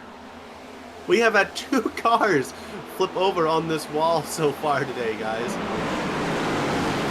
You know, this weekend is the iRacing Chili Bowl, and we're starting the flip count early. That's 2 now this evening here in New Hampshire. Is he gonna Foley? Yep, there it goes, Foley. Okay, I want to make sure. Not good for him though, because that is a tow, and those tows take a while. It's probably about a 2-minute, 30-second tow. Just like Zach Millett had to do. Yep. Millett also had damage though he had to fix. Though under caution, it helps out a lot because you get an old minute, but those are pretty long laps under caution. 57 mile per hour, about 55 mile per hour pace car speed. So, oh, dude.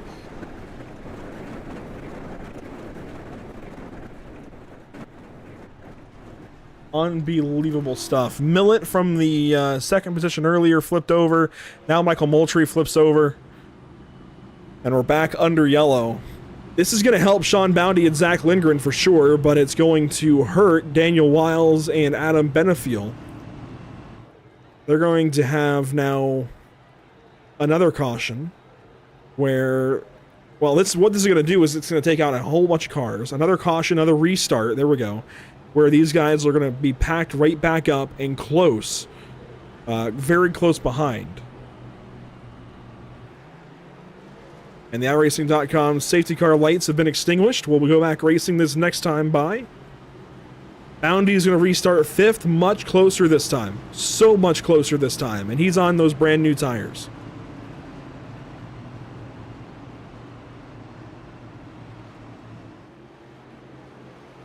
Want to give a shout out to our partners with the series, SimWrapMarket.com, Apex Sim Racing, IMB Racewear, Moza Racing, RS Button Boxes, Team Conti Sim Performance, Track Bar Media, The Butt Kicker, Extreme Graphics, and of course, Cyber Edge Hosting. A big thank you to our partners. Want to shout out Whiplash SimCams, ATVO, CC's Business, and Cody Williams Design. Gotta give credit to those admins. They worked really hard on those sponsors. That's not an easy thing to do there as we are rounding turn 4. There goes the pace car. In the Geico restart zone, we are back green one more time here at New Hampshire. Much better restart there for the idiot of Daniel Wiles.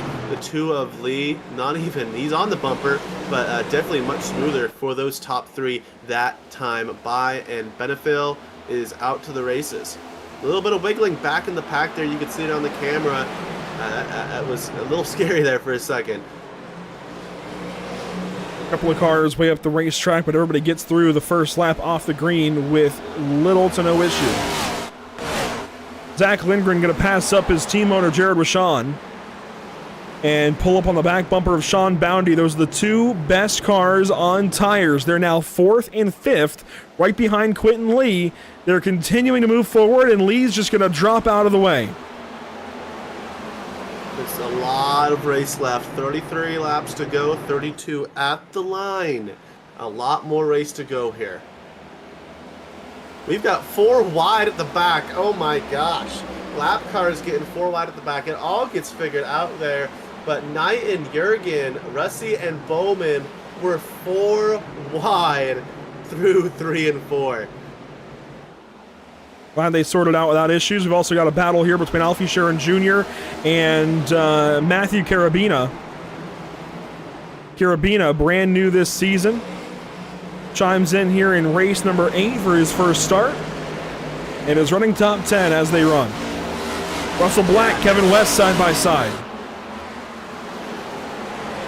West came from, I believe it was in 9th when I checked last, up 2 positions. I'm just going to count him in for a top 5. The guy's been moving. If he can take care of that car.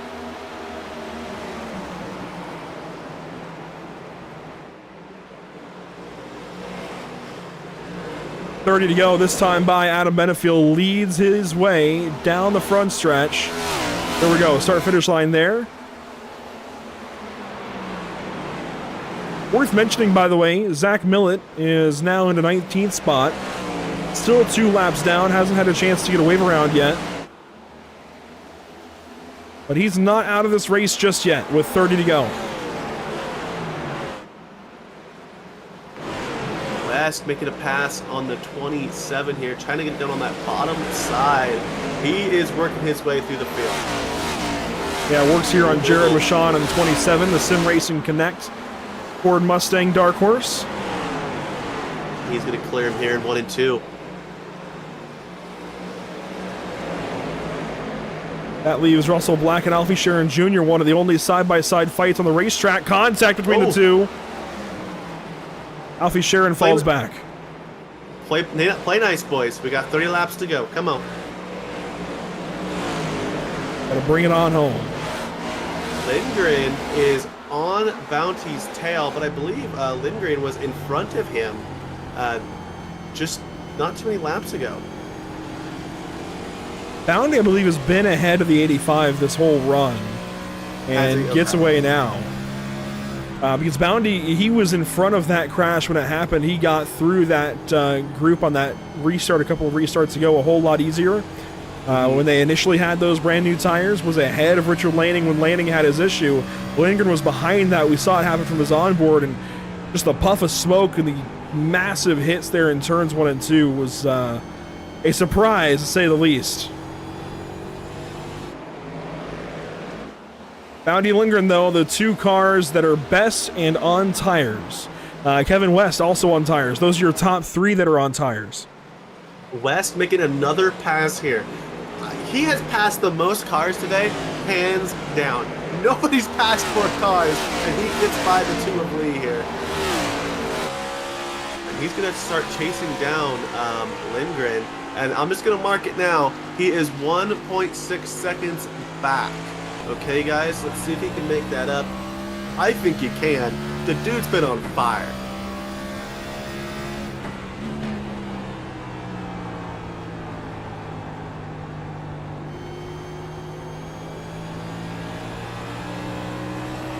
On board with Kevin West, has already picked up a couple of tenths, about a tenth and a half.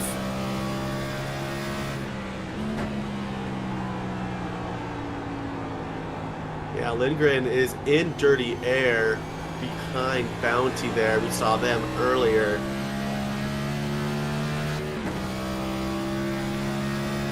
We got a car slow on the bottom on the back. That's Zach Millett going a 3rd lap down.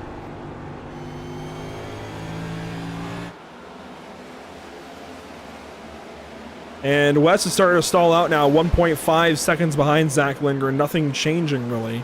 But Bounty is starting to reel in that 88 of Daniel Wiles, so we could have a fight for second here soon between these 3 as we get closer and closer to 20 laps to go.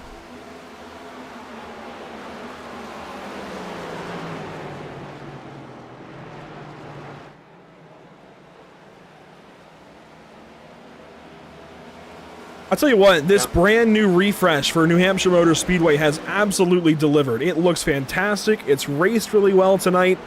And I think this is going to refresh the image of New Hampshire in a lot of sim racers' minds. I think for a long time it's been a little bit outdated, a little bit worn out. It's looked like 2008. Now it looks like 2024, even 2025, I dare say.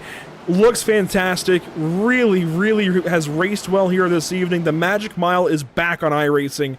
I gotta feel like it's been absolutely rejuvenated with this update. It really looks fantastic. So a tip of the cap to iRacing for sure as we hit 22 laps to go.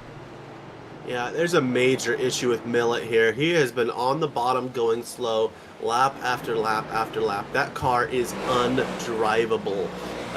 It looks like you can see there's no confidence in the car there. And you know, yeah, a little bit of off steer to the left, because usually that car is just not driving at all for him. I think part of it is he's letting these lead lap cars go by. He knows the situation right now, knows he's not going to drive back into this race without a bunch of cautions. I think he's just trying to be polite. We got a good battle there for 8th. Charon was just side by side. They're going to get single file here, though. I think the 99 is going to dive behind there. Alfie Sharon Jr. looks to the inside of Jared Wishon. Gonna slam into him a little bit. That's okay. Rubbin is racing. Rubbin is racing until it becomes a fight in the pits.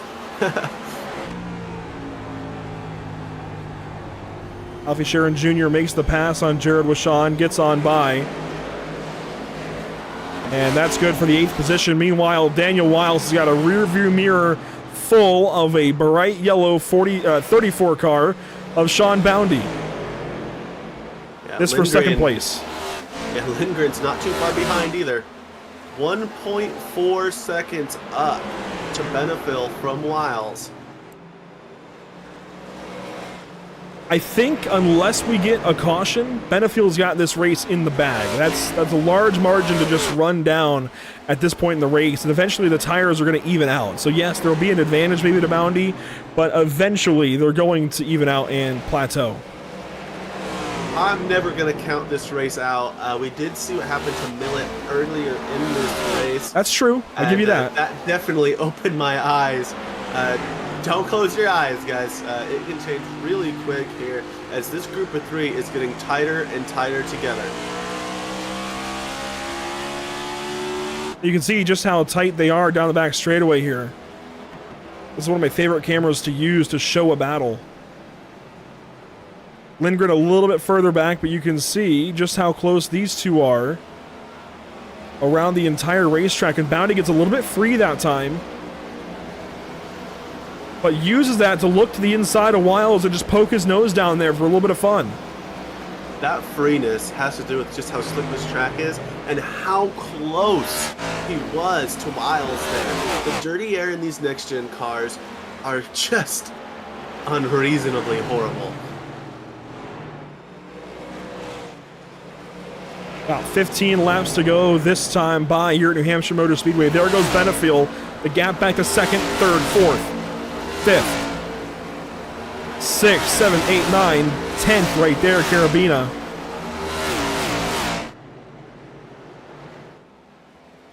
Lee loses another spot to Chiron Jr. That happening in the background of this fight. Here's Russell Black and Alfie Sharon Jr. Russell Black having a strong run this evening in that 64 car. He runs 6th. Alfie Sharon runs 7th. On board with Alfie Sharon Jr. And just in the background, West has just made up about 3/10. Well, you look away for a second, it changes, of course, but he made up about 3/10 on Lindgren. If they get closer together, they're getting slower. There goes Alfie Sharon Jr. by Russell Black. That is good for 6th position. Inside of 15 to go. And here comes Sean Boundy on the inside of Daniel Wiles. He pokes his nose down there for turn 1. He's got the spot underneath. And he pokes his nose ahead into 2nd place. A little free off the corner. He'll fall back now to Lindgren, side by side for 3rd.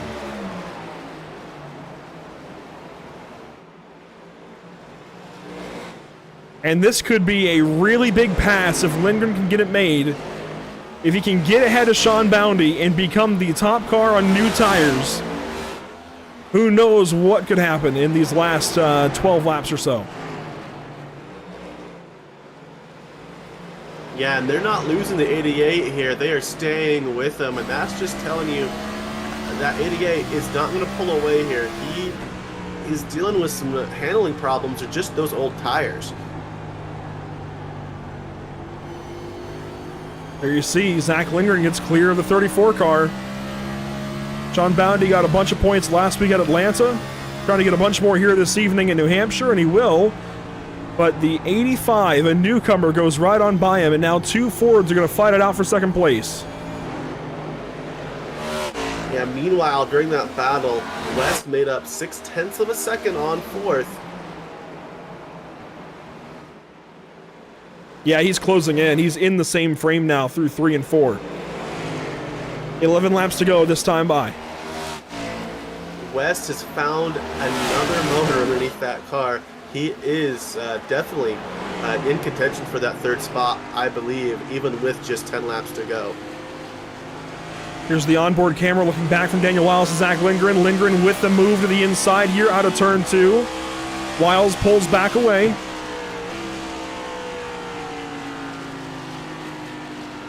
But here comes Lindgren poking back to the inside. This is exactly what Tris West wants to see up here.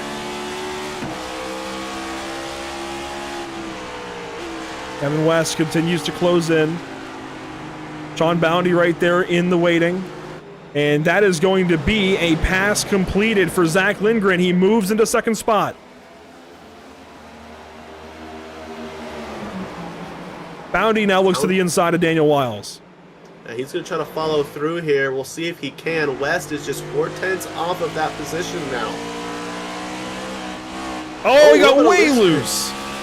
Oh, he's been pushing hard, and that has everything to do with that looseness there. And you also got to keep in mind, he was 1.6 seconds behind those guys, and he was getting used to no dirty air there. And I'm sure that contributed as well. He probably got in there and was like, oh, this car is not handling the same. Pass for third. Sean Bounty goes by the 88 of Daniel Wiles. And now Kevin West is going to have an opportunity to go by the 88 car, who gets into the wall. A couple of TikTokers side by side on the front straightaway, and West will take the spot away. So you've got 3 cars now on tires, second, third, and fourth, with the 83 of Adam Benefield 3 seconds ahead of Zach Lindgren, who's second place. 3 seconds ahead. Yeah, they're coming. That is going to be 7 laps to go when he crosses the line that time. I definitely feel like the 83 has got this race in the bag unless we get a caution. Oh, yeah, he definitely has got it in the bag. I don't see anybody in his way. And these 3 back here that have been fighting, Lindgren, Bounty, West, they're not really, they're kind of spread out there. West definitely is the closest to the back bumper of the 34, but Bounty is, Lindgren, is pulling away there. Lindgren seems pretty solid in his position. Really, it is between Bounty and West for that third position. You see a small fight between Sharon Jr. and Black. They're spread apart. There really isn't much close on the racetrack right now. Although Dylan Cardenas does go by Matthew Carabina for 10th spot. That was the closest for a short moment.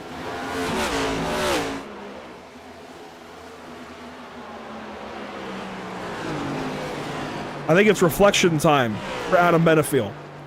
This is going to be, if he can close this deal down, this will be his 3rd win, 2nd in a row. First couple of wins each came on intermediates, Charlotte and Atlanta. This would be his first shorter track win. I won't call it a short track. New Hampshire's not quite a short track, but it's a shorter track. It's not quite an intermediate, sitting at a mile in length. And that is 4 laps to go for the 83 car. And here comes, if you look at West right now, he's going to dive in on that 34. He's going to make, so close to contact there.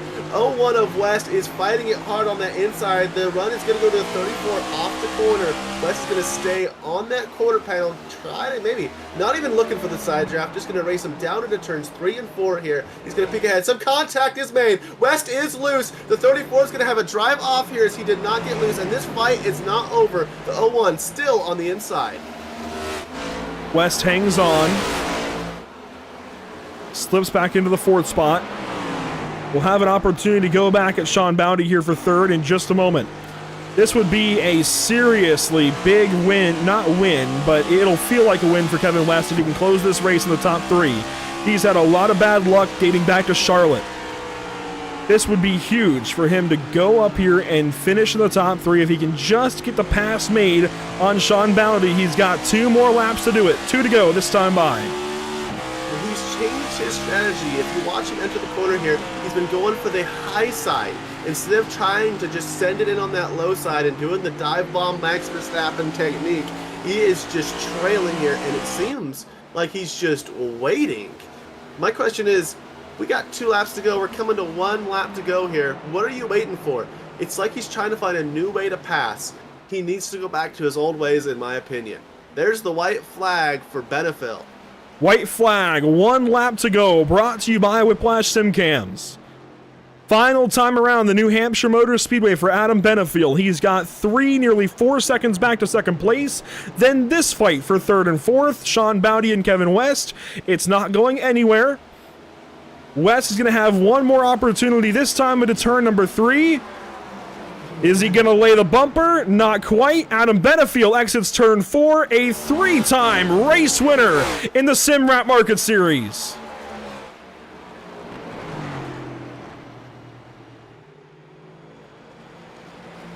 Oh, West quite doesn't get him there. Bounty's going to finish 3rd, Lindgren 2nd. Adam Benefiel with the race win here.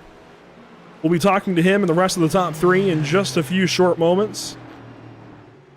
The Team Conti Sim Performance driver with a strong showing at New Hampshire Motor Speedway. I think even without Zach Millett's problems, he was probably, certainly the best driver here this evening. He is shaping up to be the championship favorite, and he's going to burn it down.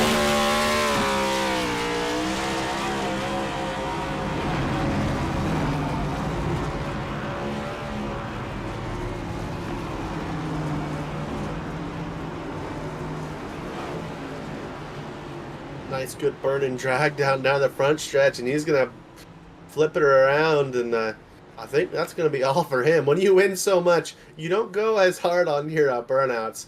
When you see those first-time winners, they go crazy. That'll do it for us. 142 laps of racing this evening at the New Hampshire Motor Speedway. A solid showing by the entire field. Let's take a look at the unofficial race results brought to you by Whiplash Simcams and ATVO. Adam Benefiel with the race win. Zach Lindgren 2nd. Sean Boundy 3rd. A very strong top 3. Then you have 4th place Kevin West. Daniel Wiles in 5th. And on down through your top 10, Alfie Sharon Jr., Russell Black, Jared Washon, Quentin Lee, and Dylan Cardenas. Bringing up 11th, we've got Matthew Carbana in that 59, Casey Knighton 12th, Michael Matta 13th, Brian Russey is going to be 14th, Matthew Taylor 15th, Mark, oh man, he's killing me here, Martinek. Man, why is that name so hard? And Edward Jurgen, then he's going to be 17th, Zach Millett, Gary Bowman, and Reese Evans is going to be 20th. 21st, Richard Langing, Brad Peters 22nd, Michael Moultrie 23rd, Christopher Cash 24th, Jeremy Brown 25th, and Mendenhall is going to be 26th, Noah Rainwater, then Joseph Tucker is going to be 28th, rounding out your field. Matthew Montgomery never made the start of the race this evening. Not sure what was going on for the 9 car this evening, but does not make the start, so that'll do it for our 30 car field, including race control. Call it 29 cars this evening at the New Hampshire Motor Speedway, but a strong race win for none other than Adam Benefiel, 2nd in a row, 3rd this season for Adam Benefiel. Adam, it seems like you're feeling good. How did you get to victory lane this evening? Just kept it up front, stay out of trouble. The biggest thing, there's new, they reworked the track, so it's nice. A lot more pleasant to drive, in my opinion. But, it was basically about it. Kept it 10-2 and didn't hit the wall. Sounds like a nice, easy Wednesday drive for you. Is that correct? Yeah, I mean, I didn't think it was going to be easy. I hate that Zach got into a wreck. I really felt like that was going to be kind of like a repeat of last week. I feel like that was going to be a really good battle. We did the roles reversed there a little bit. He was stronger on the back end than me. So that would have been fun. I hate to see that, but overall, yeah, I mean, it was a pretty good clean race, you know. At this point in the season, do you consider yourself the championship favorite or just one of the championship favorites? I mean, that's not for me to say. That's the opinion of everybody else. I just get out here and I do what I can every single week, and if the cards fall that way, they do. But I'm not gonna sit here and pound my chest and say, yeah, I'm the championship favorite or none of that right there, because you never know. I mean, hell, Zach could get on a streak and I have nothing for him, but or somebody might step up. I mean, we had a new guy, Zach, came in tonight, so we really don't know much about him, but first race here, finishes P2. You always got new blood coming in, so I think that we'll be in it. I do think that, but favorite talk, that's not other people's opinion, or they're whatever the word I'm trying to think of. That's for them to say, not me. Staying humble is Adam Benefiel. 112 laps led this evening. Plenty of reason to celebrate. Congratulations, and hopefully we're talking to you again soon.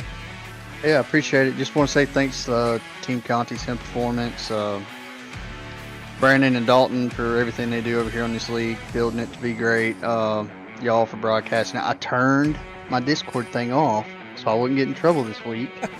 So it's appreciated. Yeah. So, I streamed for the first time and probably forever tonight over on my Facebook page. So I appreciate everybody that tuned in and watched, and trying to prove to you guys that I'm not a one-trick pony. It's not just mile and a halves. We can wheel everywhere besides places you got to turn right that doesn't have dirt on it. Fair enough. That's Adam Benefiel. 112 laps led this evening. Good to talk to you once again. And we will move down and grab second place this evening as Benefiel grabs a third win on the season. We'll grab Zach Lindgren, who's able to go P2 in his first ever start in the No Limit Racing Sim Rap Market Series. Zach, not quite lap sled. You were so close there at the end. If we had had a caution, do you feel like you could have got Adam? Maybe if we had a 2 or 3 lap shootout, maybe, but I mean, Adam was just so consistent. You saw it right there at the end. Even on older tires, he's able to drive away from all of us. So, like I said, maybe a 2 or 3 lap shootout might have been able to at least keep with him. I think I was able to keep with both Zach and Adam on one of the restarts for at least 3 or 4 laps. But man, after that, they were just super quick. So, I mean, maybe I can't rule it out, but the highest percentage is no. Well, this is your first start here in the series, of course. Talked a lot about it this evening, but you're joining a team that's well established, Elite Motorsports. Do you feel like they can help you and go and run more of these races and try to contend and maybe see if you can point your way into the chase? I think it'd be pretty cool. I did lean on them a lot as far as like driver knowledge, who to drive around and who to really race, and what they were doing compared to what I'm doing. Brad gave in a lot of info there about the middle of the race as to what he was doing, and it helped us out a bunch. So, I do lean on them a lot. And with these guys that have been here since race 1, as far as Elite Motorsports go, like I said, the information that they give is invaluable. So, I did lean on them. I tried to use what I know and a little bit of what they were trying to teach, and it in a sense worked out there for a little bit. I was trying to run the line that everyone said to kind of go to, and I couldn't really get it, so I kind of found my own, and I was happy with that. But no, for that, I do rely on them a lot as far as driver knowledge, other drivers, just knowing who to pick my battles with. First start, P2, a washed-up broadcaster and guy who builds, belts now over HMS? Yes, not too bad for you. No, it really wasn't. I really wasn't expecting that turnout, especially after that first run. I thought I was going to be, at the very least, getting I think a top 5 would have been a win. And as soon as we kind of got into the top 5 and started to contend a little bit, I thought it was just it was a little bit of a twilight. I didn't think it was going to hold as far as it did, but no, that was a really fun race. Like I said, learning how to drive around these guys, and all these guys are super competitive, super aggressive, but clean. So it was really fun to be pretty much door to door with people, no contact, and be able to squeak out a P2 here. Raving reviews from a first timer there, Zach Lindgren. Zach, good to talk to you. Hopefully we're talking again soon. Yes, sir. I appreciate it, buddy. Thank you. I look forward to watching the broadcast, buddy. It's been a while. Glad to have you here in the No Limit Racing Simrat Market Series. We'll move on down and let Bryant grab a word with Sean Boundy. Sean Boundy, man, he was like in all the action tonight between my man West and Lindgren, who we just interviewed. Sean, I just want to make sure, are you still there? I'm sure your heart is pounding because, oh my gosh, the end of the race was insane. Are you okay? Yeah. Get that heart rate a little high, didn't we? I thought about it a few times during the race, and every straightaway, just take a deep breath, calm the nerves, shake the hands out, and then go back to work. And yeah, we were running hard all race long, trying to get in position, and that hard fought battle at the end is just keep you cool. I felt like I had a good shot at getting second from Wiles, and it's been a long time just showing the mirrors, maybe see if I can get them to just miss a corner just enough that I can run my tires out and get past them. And I did that too many times that by the time I got around them, I didn't have enough tires left because I was running a lane lower the whole time, just getting them to see if we can get them to not pay attention. Yeah, and you did a great job tonight. Lindgren had some speed, but it's really hard because you had a lot of issues. Like, I wouldn't say you had issues, a lot of challenges at the end of that race. New Hampshire's a big rhythm track, lots of braking. It takes tons of focus. This is a high heart rate track, and it's even harder when you've got guys around you keeping and they just keep pushing you out of your groove. How do you keep getting back into that rhythm here? Because you showed it tonight. Lindgren got by you. He was faster, but you definitely got into the groove, and you showed a great defense against West. Like, what do you do to get that calm in the car? Appreciate it. Yeah. I mean, first thing is really just a lot of it starts with experience, doing it so many times, but then relying on that experience to, as I said, you can either focus on that moment. You come out of the corner with a high heart rate, and all of a sudden you're gripping the wheel tighter, and next thing you know, you're going into the next corner, and you just kind of repeat.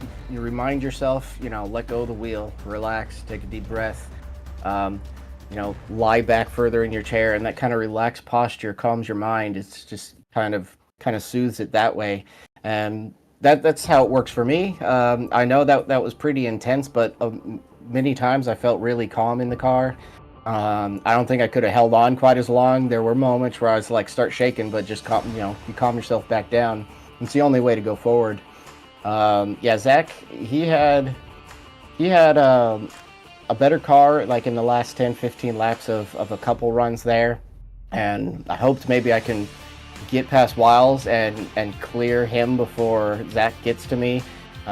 Ended up being that I used Zach to get past Wiles, and then West, once he started coming, between our battle, he had fresh tires just watching our race, and I noticed that he was kind of preferring the higher line to get around me and then trying to diamond off the corner and get a run into the next corner. So the last 5 or so laps, I started moving higher up the track to maybe kind of block off his rhythm. That's all it was. Just appreciate that I didn't get the bumper ran into, and we had a really fun race. Yeah, you had a ball there for sure. Are you a white knuckler? Not so much. Maybe in my early days, but yeah, not so much. That's good. That means you are staying calm in the car. You're keeping your composure, and that was key tonight. And I think that is like the main focus of you tonight: staying calm and cool and collected in adversity. You had a lot of people you're battling with tonight. What battle was your favorite? Oh man, That's a tough one. My mind is still kind of unraveling that race right now. The only thing in my head is just that battle to get back to third. There was a couple times in the race Zach called out a pit stop, and I was gonna go the lap after, but when he came, I came, and then caution came out. We cycled to the lead, and that kind of cleared that first run where I got up to third, and then overshot my box and kind of reset at the beginning of the race. But I think maybe just getting the podium. I had a lot of good runs this season, and just a lot of weird things happened, some bad luck, and getting a podium was pretty awesome. So just fighting for that. Well, congratulations. These guys are bad fast. I could not compete with you guys at all. So congratulations. You are very skilled, man, and I look forward to seeing you next week. If I'm not in the booth, I'm going to be watching, because you guys put on a awesome show at New Hampshire. So I really appreciate it. Great job tonight, man. Appreciate it. Thank you. Yeah, it's been a long time since I've been to New Hampshire. I love Martinsville. New Hampshire is like a bigger version of it, and to me, Indianapolis is the super speedway of Martinsville, and I love Indianapolis. So hopefully we have a good show there for you too. I hope so. You got any shout outs for us real quick? Just appreciate everybody, all you guys that do in the booth, and No Limits Racing for putting a huge group of talent together. I've got I custom made my livery, but the design is from SimWrap Markets, a great sponsor. I've had that paint on the car for a year. Go check them out. I love their schemes. I used to paint my cars myself, but I pulled this one off their showroom and just stuck with it.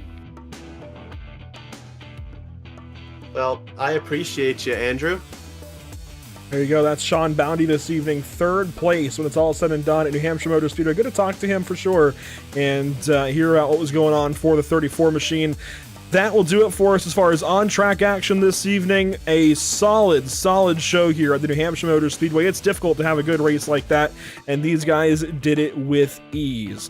Next up for the series, we head out to Indianapolis. I believe it'll be a 60-lap or so show. I'll check laps on that, and we should have a refreshed graphic as the metric for finding the lap count has changed just a little bit. So we'll find out how many laps we're running next week, December 18th. Until then, make sure to keep up with everything Pit Stop TV. Next up for us at the channel, we have the Sunshine Derby 300 all weekend this weekend. It's the Sunshine Derby 300 preliminary races on Friday. There's a street stock race Friday as well.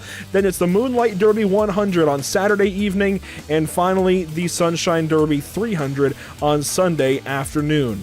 A bunch of broadcasting coming at you, big time, Brian, and a bunch of places to follow along. Yeah, it's going to be a blast, man. Friday, Saturday, Sunday, just great action. It's going to be fun.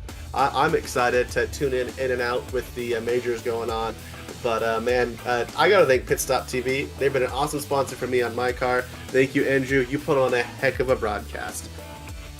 Glad to have you here with us this evening, Brian. It's a pleasure, as always, to have you join us at Pit Stop TV. And what a good race to have you join for as well. This was a bunch of fun here for the New Hampshire Motor Speedway, the 142 lapper for the SimWrap Market Series.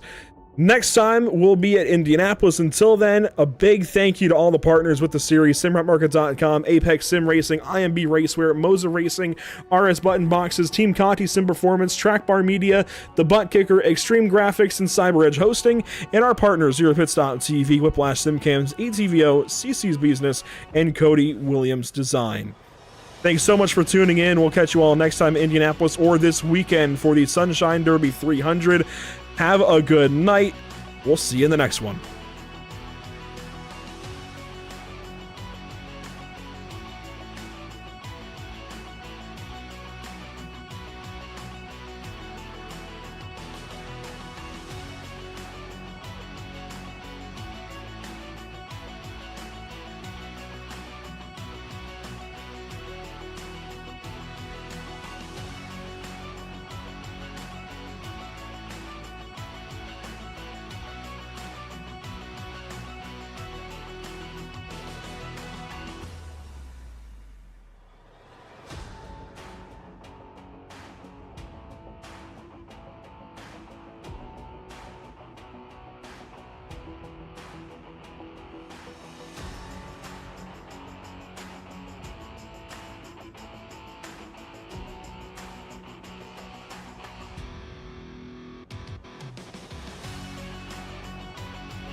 A new wave has formed for Season 2, an epic tour that ends with a new legacy. The OGs are back, ready to defend their legacy, while fresh meat joins the competition, eager to make their mark. Who is willing to battle door-to-door and conquer 2024? Buckle up, because the season of a lifetime is among us.